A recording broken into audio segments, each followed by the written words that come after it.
Welcome to Nebraska Preps Postgame with your hosts, Mike Sautter and Jacob Padilla. Hey everyone, welcome into another episode of Nebraska Preps Postgame, where we recap everything that happened last week in boys state basketball. Talk some girls a little bit too, but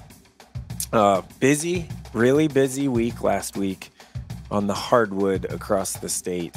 Highlighted, I guess, by the Heartland Hoops Classic. I guess we start there, and what happened in those 6 games, and they were all like decently good, except for the Gretna game. Yeah, pretty good job by Tino Martinez out there organizing right off the bat. Had 2 games that went right down to the buzzer. Then the third game was pretty competitive, late run, kind of created separation there. The Class A game was really competitive as well. The Gretna Pembroke Hill didn't stack up to the rest, but then Bellevue West Sunrise in the nightcap was fantastic. So let's start with game 1 though, right off the bat, and with Tino's Crusaders of Grand Island Central Catholic pulling out a 46-44 win against Elkhorn Valley. Central Catholic's playing a lot better right now. The game was, I thought, really good. I mean, it was back and forth. It was pretty competitive. Central Catholic is like, they don't make a bunch of mistakes, right? Yeah. Like they're super young. Their oldest one player junior, and then freshman, sophomores, rest of the starting lineup. It's just, there's not. Thomas Birch is a nice player. I liked him. The most impressive part was they led most of the way, and then come down, and Kellen Olendick, who ended up leading them in scoring, but got up to a slow start. They defended him really well. Got free for a 3 to tie it up with about 25 seconds left. And Central Catholic didn't panic, put the ball in their freshman point guard's hands, kind of ran down the clock, held for last play. I was surprised they didn't take a timeout there, just with the young team and all that. But Braylon Wolf is, like, for a freshman, he's a little guy, like he just is. But he's pretty good. Yeah. I liked him. I liked his demeanor. He can score. He can get to a spot. And made a huge play. That's exactly what he did. Got to the free throw line, and then caught a defender ball watching, hit Birch cutting on the baseline for the layup as went through the rim as time expired. So really heads up play by him, and those two led the way. Birch finished 18 points, 8 boards, really efficient game for him, and then Wolf went 3-7 from 3 and 6 of 6 from the line. Hit a couple of clutch ones to put them up 3 before Olendick shot for the tie. So really impressive performance by those two. I said Olendick had 13 himself, pretty efficient. Corbin Warner, 10 points, 5 boards, 4 assists. But GSEC made the final play and gave Tino a chance to just kind of sit back and enjoy the rest of the day without having to think about a loss there. Central Catholic's now 10-10, moved to 500. They might be there. That's a little I don't know. They're a little dangerous, like if they're depending on what sub-district they're in and all that. So they're playing really well. They're playing a lot better after a little bit of a slow start. Yep. And in game 2, we saw 2 of the best in C1 go head to head. Yeah. Little bit of a surprise. Jack Poppy, the Donovan Trumbull sophomore. We were sitting there, and you were like, "He's not playing." I'm like, "He's warming up." His coach said he wasn't going to play. But his dad said he wasn't going to play. He had warmed up, so he suffered an ankle injury the previous week. Missed their 2 games, and then most of the game he got hurt in. It happened like 2 minutes into the game. So missed a couple games. Went through warmups Friday night, but wasn't able to go. And then Saturday, just going through warmups, talked to the trainer, ended up getting cleared. And right away when he came out, it looked like, oh boy, he's kind of laboring there. But as the game went on, I guess the adrenaline got going. He settled in there and had a huge game for them and gave Concordia a chance to knock off, or gave Donovan Trumbull a chance to knock off Concordia, who's number 3 in the poll. Donovan Trumbull is number 6. Right. And no change in those two. Yeah. Which deservedly so. Exactly. Yeah. It was, Concordia built an 11-point lead in the second quarter. Yeah, it looked like they were going to run away a little bit. Even from the jump to start the game, it looked like they were going to just take over. Yeah. And that's why Poppy checked in 2 minutes late. He was like, don't like the way this game started. He checked in very quickly and then gutted it out. But they rallied in the third quarter. Parker Volk got hot, knocked down 3 threes in the third quarter. Another sophomore there. Got them back to make it a 1-point game, and it's back and forth throughout the fourth quarter. And Carter Sunday gave Concordia the lead with a floater. And then Donovan Trumbull came up empty on their next possession looking for the answer. They fouled Sunday. He went 1 of 2 with a few like 5 or seconds left, whatever it is. And Jack Thrasher flew in there and grabbed the rebound off the second miss. But Poppy snuck up behind him, ripped it out of his hands, and nearly threw it in from the opposite volleyball line. It's just a few inches short there, caught the net at the front of the rim. So heck of an effort there, but Concordia held on for the 2-point win. And Sunday was huge. Scored all 11 of his points in the second half, including 7 in the fourth quarter. And Drew Koulis, coach's son there, started hot too. Yeah, he led him with 13 points. It wasn't. I mean, Donovan Trumbull did a good job defending Concordia. Like Quentin McCafferty didn't have a big offensive game. Jack Thrasher got in foul trouble. Finished with single digits. So like their main scorers, other guys, stepped up exactly. And that's what you need. They're going to need it coming down the stretch here in district and maybe state. It's got to be potential somebody else. State tournament preview for sure. Volk went 5 of 8 from 3, scored 15 points, 5 boards. Poppy did a bit of everything: 13 points, 5 boards, 4 assists, 4 blocks, 3 steals. And then Jane Williams, the senior there for Donovan Trumbull, who's been he played in the Heartland Hoops Classic a couple years ago. First time I saw him play, and kind of popped as a sophomore then. For me, at 12 points, 5 boards, was part of that big comeback in the second half as well. But Donovan Trumbull came up just a little bit short. Again, not really competitive game. You don't come out feeling worse about either one of those teams in terms of what they could potentially do in the postseason.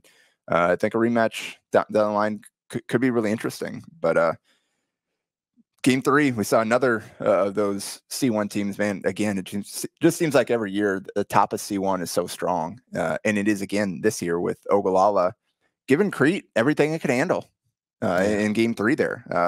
The Cardinals pulled away in the second half for a 68-58 win, but I was really impressed. Sawyer Smith was really impressive. 100%. And he put the team on his back, scored 10 points in the first quarter, and on a tough shots, like step back threes, hand in the face mid range. He's put together too, built for a young guy like that. He's a lot to like there, I think. Yeah, for sure. And Ogallala was up the 30-27 at halftime.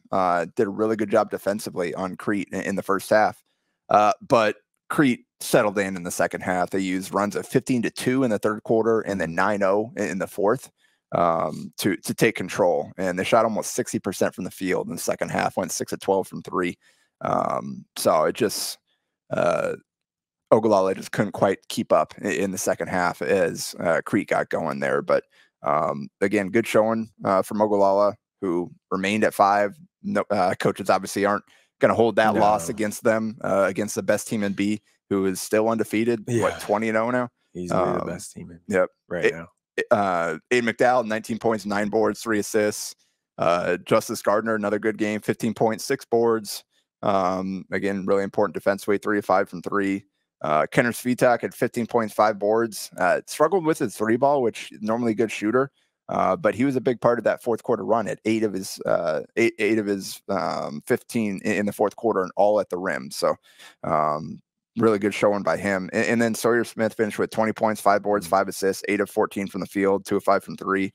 And man, it was a really physical game. The officials, I think, kind of let that game get out of control a bit. I can talk about this. Yeah, what they want to talk about that. Reach, like those two teams were beating each other up. We may or may not have assigned the wrong officials. Anyway, but I don't know. Still a good game. And then Game 4 was a good game as well. You had 2 Class A teams. It's a big game, really, like swing game, district hosting stuff. Yeah, Papillion La Vista South coming off of the upset surprise by Papillion La Vista on Friday night in that rivalry game at the Black Hole. And Papillion La Vista playing a little bit better recently. Obviously, they got a lot of young guys. Reese coming back, Reese Kircher coming back totally helps them. They hit that little bit of a lull with him out. Him back helps. Yeah, took that loss Friday night and then bounced back and beat Kearney, who had been on a nice little run here.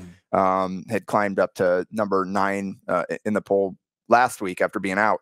We're talking like Kearney and Papio South right now are 10 and 11 in wildcard points. Yeah, they're right on the edge of. So evenly matched game and went down to Papio South 64, Kearney 57. It was kind of a wild game early. There were some huge runs that kind of balanced each other out, made it tight in the second half. After a lot of points in the first half, it was 11-11 in the third quarter. Kind of things grinded down a little bit. And then back and forth early in the fourth, Jacob Weber hits a 3 off a hammer play that really bothered Coach Heiser because he knew that's exactly what they were going to run, and they ran it and got the shot anyway to take a 53-52 lead at that point, I believe it was, or 55-54, whatever it was. 55-54. Yeah. So they took the lead there, and then Papio South responded with an 8-2 run, including 6 from Maurice Kircher. All 8 were at the basket. They just did a great job of getting downhill, got some stops, and then Kearney just wasn't able to find the answer. Wes Frost was terrific. 17 points, 5 boards, 6-9 from the field, 3-5 from 3. Bryson Ball, really efficient, but they did a good job of face guarding, making sure he didn't get many touches throughout the game. He had 16 points, only took 5 shots and 6 free throws, 4-5 from the field, 3-4 from 3, and 5-6 from the line. And then Reese Kircher stepped up late, had 15 points, 5 boards, 4 assists, 2 steals. And they had a good game from Jane Herrera as well, which was really important. Had 10 points, hit a couple of threes. Somebody else. 5 assists, a lot of those early to kind of get them going. So great job by the Titans to get that win. Ben Johnson, 16 points, 14 rebounds. Jake Weber, 13 points, 4 boards. But Papio South held them to a combined 12 of 35 shooting. Yeah. And that'll get it done for sure. Really impressive defensive performance. Carter Lee had 15, Asher Endorf had 11, but Kearney couldn't quite find enough to keep up. So the Titans, after taking that tough loss on Friday, bounce back, get back on track. And Kearney, again, it's kind of a toss-up game in the fourth quarter there. No shame in that loss as well. And they actually moved up a spot because of the week that Lincoln Southeast had. Right. Kearney climbed from 9 to 8 despite taking that loss. They also beat Westview on Monday and then beat Southeast on Friday night. So all in all, a pretty good week for the Bearcats, who are sitting at 14-6 now. Game 5, you mentioned that. Yeah, it was kind of the one that didn't really provide a lot of excitement. Yeah. Gretna raced out to a 26-9 lead early. Pembroke Hill actually cut it down to 6 at halftime. It was 31-25. And then Gretna proceeded to 32-point lead. Yeah, it was a 28-2 run to start the second half early into the fourth quarter. 28-2. Yeah. Pembroke Hill went 1 of 15 from the field during that run.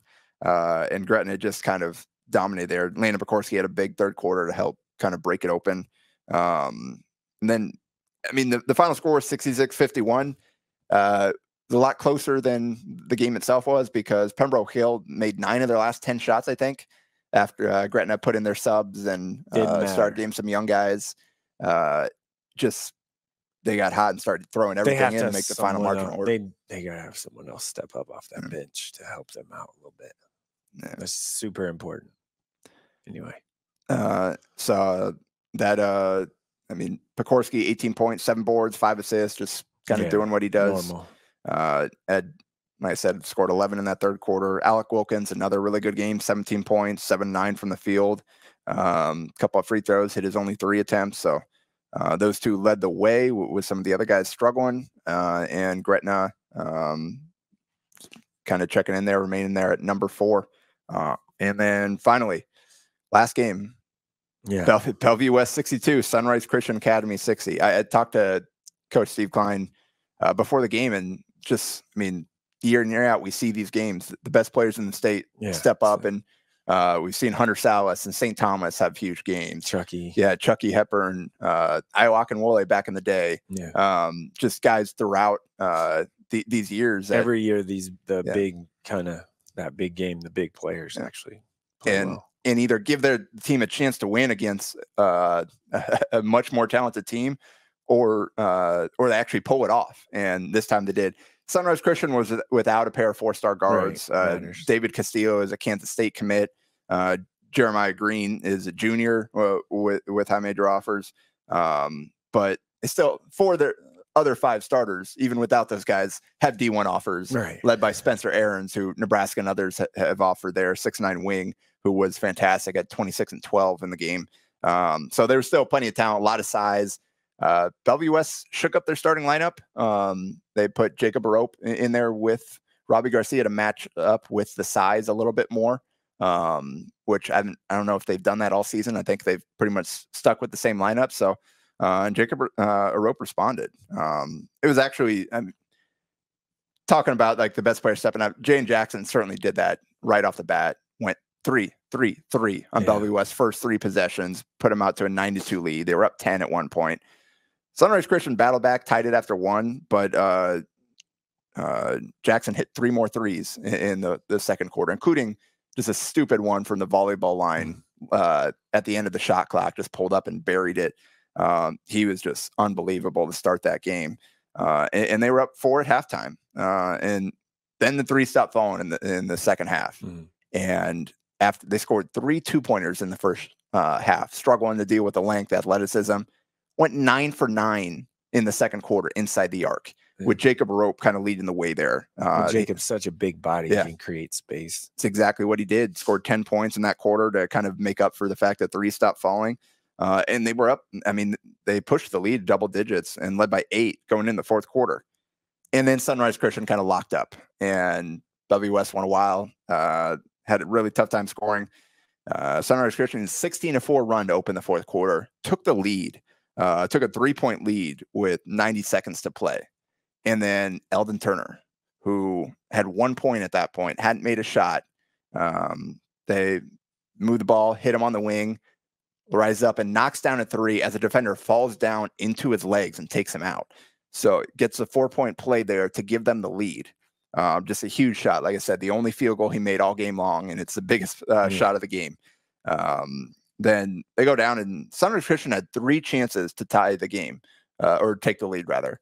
They missed a shot, missed another shot, got that offensive rebound as well, but then turned the ball over. And Bellevue West went over and got tracked down the loose ball, and they fouled Jane Jackson. He split the free throws, so a 2-point game going into the final possession here. And Turner again put the ball to Caleb Williams, 6'5", big athletic wing. He attacked the basket. Turner slid over from the weak side, got his feet set, took the charge right in the chest, and with 5 seconds to go. And Bellevue West got the ball and it ran out the clock. So just winning time. Eldon Turner stepped up and made plays. So Bellevue West continues their run. Haven't lost since that early season Millward North game. Jackson finished 7-12 from 3 with 24 points. Rope had 12 points, 7 boards. And again, was huge there getting that start. So Bellevue West is good. Yeah. And they showed it again in right that one. There again. Yep. Okay, so real quick. That was the Heartland Hoops Classic. So let's kind of hit on some of the other big games throughout the week and Class A and B, because there were some significant results. Omaha Central had a tough week, went 0-2, I believe, right? Correct? Yes. 2 close ones. So they had Bellevue West beat. Yeah, they were up 3 in the final minute. And then Steven Polacek, tough three to tie it. And then Central will have a chance here to win the game. Bellevue West is pressing, get the ball in. I guess they stepped on the baseline for a turnover. Debate about the officiating that happened in that game, but I wasn't there, so I can't say anything. Can't speak to it. But stepped on the baseline, turned it back over to Bell West. Then they run a play and get Robbie Garcia a bucket in the lane for the win. So Bellevue West found a way to kind of steal that one there. Central had that thing. Nearly won. And I mean, they Central forced 17 Bellevue West turnovers. Well, they can guard you. We know that. Yep. Just don't know if they can score enough, but they definitely will guard you. Yep. Jane Jackson had 20 points, 8 of 11, 3 of 5 from 3. Polachek had 16, 60% shooting, 3 triples. Garcia had 16 and 6. Really efficient, but again, 17 turnovers allowed Central to kind of have a chance there. Devin Holman had 19 points. Dylan Thomas, 15 points, 5 boards. DJ Sterling, 11 points, 5 assists, and Kevon Newsom, 10 points. That's what they need. They need offensive balance. They need more than just Thomas kind of taking all the shots there. So they got the better balance in that game and had a chance to knock off the best team in the state. So, and then they followed that loss up with a 56-52 loss to Omaha North on Saturday, who we talked about. North is rolling a little bit. They have this run to kind of prove themselves to close out the season. And that was a huge win. There's the first one. Couple tough ones coming up here. Central beat them by 20 in the Metro Conference tournament. Yeah. Bounce back. Tell me you're getting better without telling me you're getting better. 100%. And they haven't. Minor Strong has obviously played a lot of varsity ball for them, but they're Jaron Williams. Yeah, Jaron Williams, just the sophomores. Yeah. I mean, they got a lot of other guys kind of stepping up and filling out those roles. And they got a big week. They play Omaha Westside Tuesday, and then at Omaha Bryan Friday, and then finish with Lincoln High. Yep. Again, Minor Strong had a big week. Jarion Williams, consistent double-digit scorer. They got 12 points from Dekai Turner in that Central game, and that was huge. Like, you get him scoring in addition to kind of your steady 3 with Strong, Williams, and then DeAndre Harper at 11.7 boards. That's how you pull off a win like this. You have your other guys step up, and Turner did in that one. And they did a really good job on Thomas and Holman. They scored 29 points, but it took them 32 shots combined. So really good defense by the Vikings there. Mentioned that Kearney beat Southeast on Friday. That's a big win for Kearney too. And then Gretna hammered Bryan on Tuesday there before the Pembroke Hill game. So Bryan's they're struggling a little bit. They've fallen out of the poll, and they've lost a few now here. Got to find a way to kind of stabilize things heading into the postseason here, so that Central or that North game is going to be big. Yeah, North has won 12 in a row, and Westside's won 7 of 8. Tomorrow night, it's a big game for both of them, I think. Like, just confidence and all of that. Not necessarily Westside, because they're expected to be good, right? Yeah. For North to say, hey, like, no, we're good this year. That would be a huge win if they can do it. Yep. Yeah. So, like we said, it's kind of proving time there. So, some big games in Class B as well. Yeah. Just when Scott takes a couple of losses, fall down to 5 in the coaches poll, rolling, which is kind of lower than we've seen them several years now. And then, bam, they take on the number 2, number 3 teams in the 3 good wins. Actually, Mount Michael, Norris, and Elkhorn. I mean, knocking off at Norris and then beating Elkhorn close 49-46. And the 60-57 game at Norris on Tuesday, you were at that game, one. Like, Brock Scholl was a stud. It was tight throughout, like every single way down. How they and then the one thing that Scott, you're like, do they have enough outside shooting from their guards? What happens in the third quarter? They hit 3 threes. And it's like, whoa. Or late third quarter, early fourth. They hit 3 threes, and it's like, okay. Like, and then it was a game. Like, then you knew, like, okay. And that gave them a lead.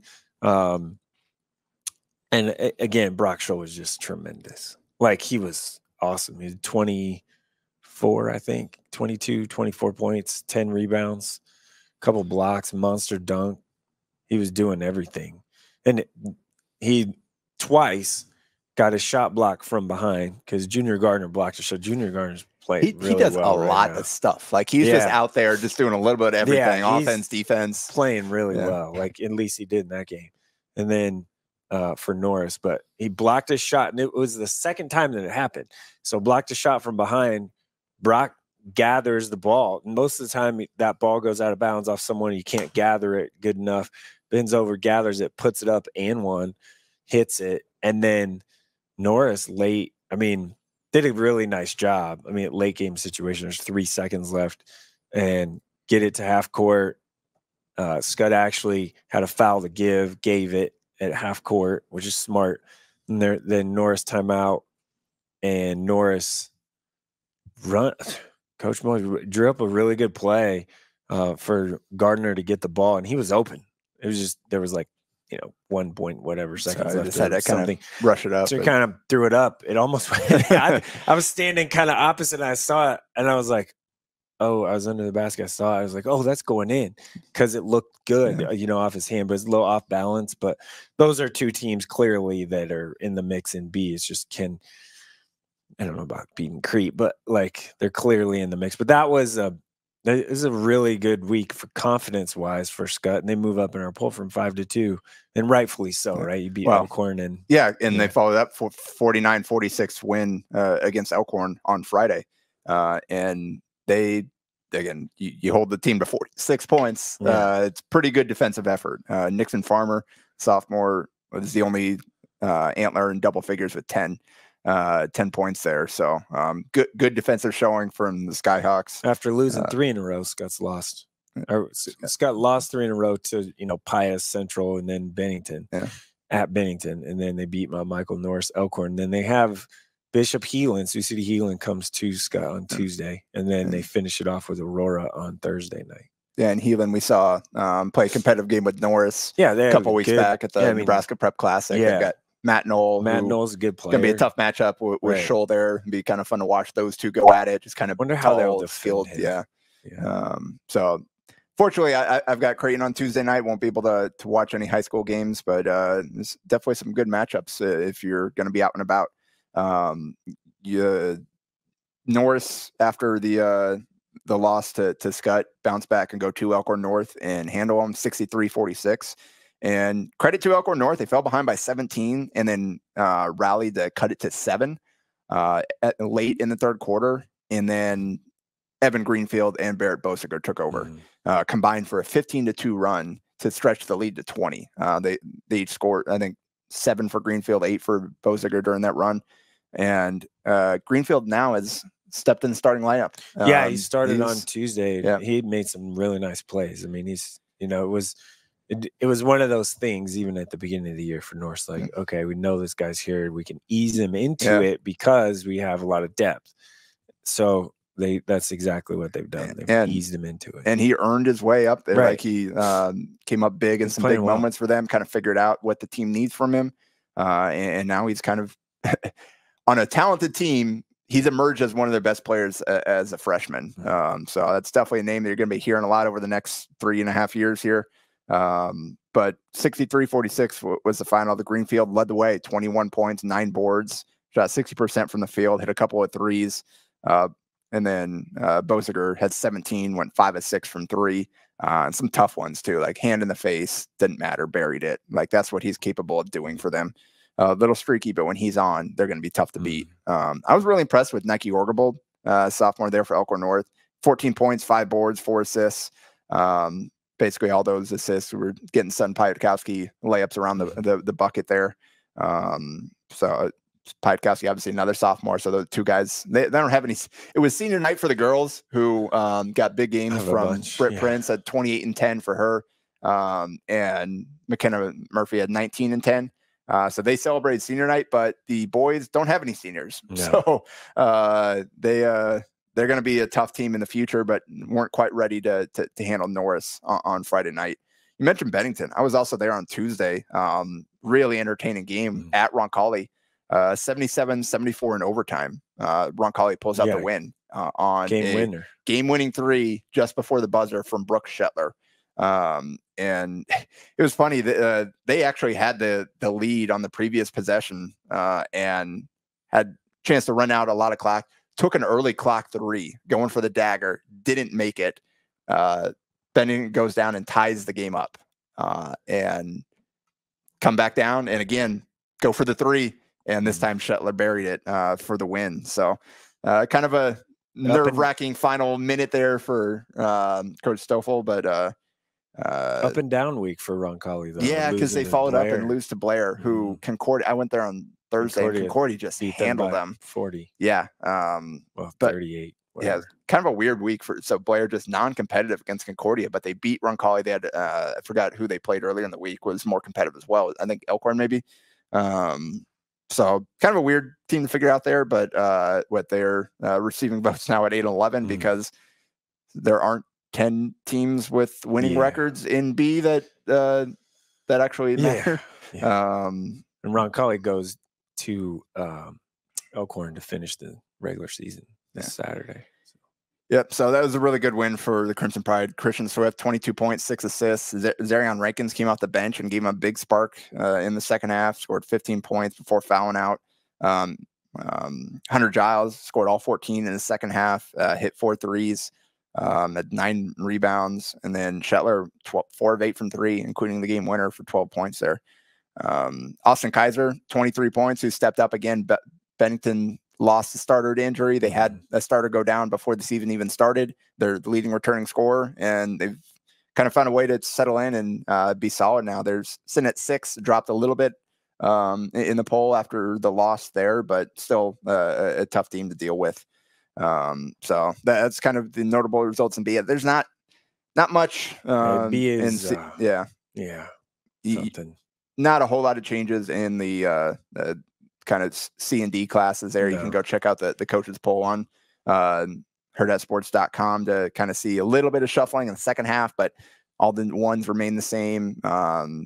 Again, most top 5 are all pretty close. So there's little movement. I mean, Omaha Central going up to 5 from 6 because they won. Not a ton. Bennington falling to 6 from 4 was something. I mean, nothing really else. Like that's, And now we're heading into the final season, the final week of the regular season. One thing, in C2, Amherst jumped Ponca because Ponca took a loss. First loss of the season. Yeah, which, whatever. That's, and Hartington Cedar Catholic moved up from 10 to 6 in C2. So C2 had the most shakeup, I guess, of any. All right. Going to close this episode out with some shout-outs, starting with Beatrice Senior Crew Mintz, who had a monster week in a 59-52 win against Lincoln Christian earlier in the week. Tuesday, I believe, 36 points, 12 of 21 from the field, 3 of 6 from 3, 9 of 9 from the line, 5 boards, 2 assists, and a steal. Followed that up with a school record 40 points, 15 of 20 shooting, 3 of 4 from 3, 7 of 9 from the line, 6 boards, 2 assists, 2 steals in a 60-50 win at GI Northwest. So heck of a week for the Beatrice Senior there. Yeah. Hey, before you continue though, let me tell you that you need to use your seatbelt to save lives and prevent injuries. And it's only if it's properly worn. You have to make it click. And this message from the NDOT Highway Safety Office. Okay, keep going. Yeah. I didn't want to get out of control. Yeah, no, Mintz was certainly in control throughout the week for Beatrice, who I believe went 3-0 last week. Another 40-point game. Boyd County senior Darius Hansen started the week, 22 points, 8 of 15 from the field, 4 of 6 from the line, 8 boards, 4 steals, 3 assists, and a 50-44 win against O'Neill St. Mary's, who dropped from 5 to 10 in the D2 poll because they took 2 tough losses there, I believe. Yeah. But followed that up with a 43-point game in a win over Niobrara Verdigre. 17 of 28 from the field, 2 of 5 from 3, 7 of 8 from the line, 4 boards, 3 assists, and 3 steals. So 65 points in 2 games. Pretty good. Pretty good. Jackson Kirchhoff, from the senior from Dundee County Stratton, said his name before, had a 20-20 game, had 29 points on 65% shooting, 20 rebounds, including 6 on the offensive end, 5 assists, 5 steals, 4 blocks, and a 61-48 win against Southern Valley. And then had 18 points, 9 boards, 4 blocks, 3 assists, 3 steals in a 65-44 win against Alliance later in the week. And then finally, Braden Frager, Lincoln Southwest, 33 points, 11 rebounds, 1 assist, 1 block. Shot 14 of 22 from the field, 3 of 6 from 3, 2 of 2 from the line in an 84-65 win against Lincoln North Star. So Southwest is kind of struggling a little bit there, but that's a good city win for them. And Frager stepped up and had a monster game to lead the way. So speaking of monsters, we got some big matchups here to close out the regular season. Final week here before we get into sub-district, district play and all that. So we will be back to recap all of that next week in the final regular season episode of the boys basketball season for Nebraska Preps postgame.